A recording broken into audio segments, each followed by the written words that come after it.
নমস্কাৰ, পুৰাত্মগণ অনুষ্ঠানলৈ আপোনালোকক স্বাগতম।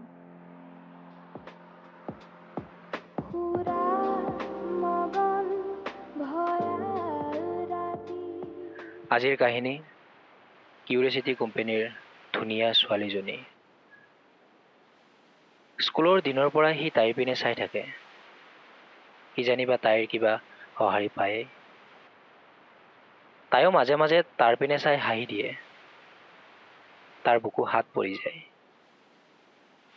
সি ক'ব নোৱাৰে ভাল পাওঁ বুলি। আঁতৰি যোৱাৰ ভয়তেই হওক অথবা লগ বন্ধুৰ সন্মুখত অপমানৰ ভয়েই হওক, ইত্যাদি ইত্যাদি। আজিও সি মনে মনে তাইৰ কথা ভাবে। যদিওবা এতিয়া পৰিস্থিতি বেলেগ। তাইৰ বয়ফ্ৰেণ্ড আছে। তাই সুখী। সেইবাবে সিও সুখী। এবাৰ সি কলেজত থাকোঁতে মনত সাহস গতাই তাইক ক'বলৈ গৈছিল কিছু কথা। তেতিয়াও তাইৰ প্ৰেমিক আছিল।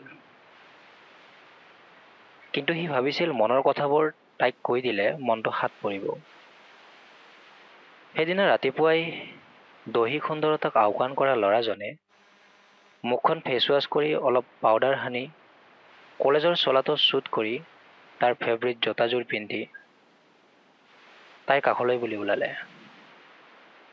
আৰু তাইৰ সন্মুখত গৈ সুধিলে, কি খবৰ? ভাল, তাই ক'লে। এতিয়া ক্লাছ নাই নেকি? নাই, অলপ বহিছোঁ। লগৰ বান্ধৱী কেইজনীৰ আবোল তাবোল কথাত তাইৰ পাক লাগি যোৱা সময়বোৰৰ বাবে সি একো ক'ব নোৱাৰি অনিচ্ছা সত্ত্বেও তাৰ পৰা গুচি আহিল। সেইদিনাৰ পৰা সি আৰু তাইক একো নোকোৱাৰ সিদ্ধান্ত ল'লে। তাইৰ ফটো চাই ভাল লগা সময়বোৰ কটায়। বতাহত আউল বাউল হোৱা তাইৰ চুলি কচাৰ কথা ভাবে। এনেকৈয়ে দিনবোৰ কটায়। মাজে মাজে সি তাইৰ খবৰ খাতি লয়। সি তাতেই সুখী। সি তাইক প্ৰেমিকা কৰি লোৱাৰ সপোন কেতিয়াবাই বাদ দিছিল। কিন্তু তাইক ভাল পাইছিল। বৈ যোৱা নদীয়ে কি জানে নাবিকৰ দুখ। বতাহে বতাহে মৰমবোৰ উৰি যায়।